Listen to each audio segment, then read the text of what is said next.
चांदण्या रूपाचं हे फुलावानी लाजण,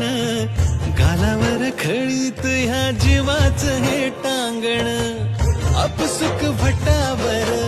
फुललं या गाणं, कुजबुज पाखरांची झिंगलं या रानं, केसर केसर झालं मन केसर, अत्तर अत्तर तरवळ अत्तर, केसर केसर झालं मन केसर.